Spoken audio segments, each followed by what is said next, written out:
我是个盲女，无意间恢复视力后，发现我的老公竟是2个背部相连的连体男人。早上听新闻的时候，电视里正报道着一个女大学生失踪案，我听得正入神，忽然太阳穴刺痛了一下，我不禁闭上眼睛，再睁开时，漆黑的世界突然有了白光进来。难道我的视力恢复了？我一激动，不小心打碎了桌上的杯子。林冉刚好在身后拖地，她立即关切地走上前问：“怎么了？”我本想告诉他这个好消息，但在看见他的时候，我不由得僵住了身子，因为我隐约看见林冉的背后贴着一个人。看来我的视力并没有完全恢复，居然还会把一个人看成2个人。林冉问我：“是因为怀孕所以感觉不舒服吗？”我点头，有可能。想起孩子，我心头变得柔软，走上前想抱抱丈夫，却被他推开。小将，我还要拖地。结婚3年，林冉从来不让我拥抱她。我是一个盲人，但林冉手脚健全，却有着特殊习惯，比如不能拥抱、分房睡觉、爱穿雨衣。睡了1晚上后，我被噼里啪啦的雨声吵醒了。朦胧间，我竟然看见了洁白的床单、米色的柜子，张开食指在眼前晃动，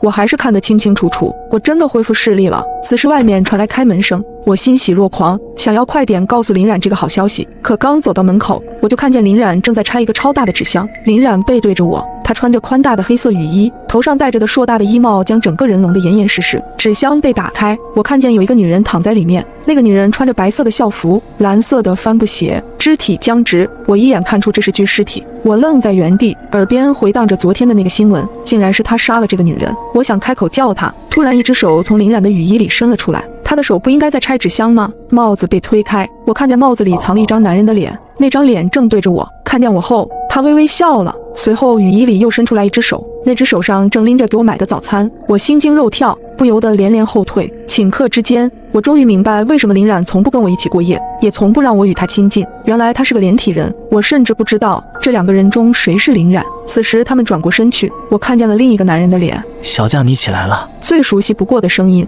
我直觉他就是林冉，可我没有回应。他又问：“怎么在发抖？”我感觉到林冉明显警觉了起来。小将，你的眼睛能看见了吗？我连连摇头。他冲上前来，激动地问：“你是不是能看见了？快说话！”我害怕被看出破绽，假装痛苦地开口道：“我肚子痛。”肚子疼。我点点头，继续装成盲人看着前方。也就是这时，我看清了那个女尸的脸，她的脸上有一道细长的疤痕。我才想起来，我认识这个人。小将，你在流血。林冉的话拉回了我的思绪，我下意识低头，才看见自己的睡裙下有鲜血流了出来，心头一颤，我两眼一黑，陷入了昏迷。再次醒来时，我发现自己躺在家里的床上，林冉坐在我的床边。小将，你醒了。我强装镇定，用手在被子上摸索，假装寻找他。我睡了多久？林冉猛地向后退，应该是怕我摸到他身后的那个男人。你睡了好几天了。我没说话，想找机会报警。小将，孩子没了。你说什么？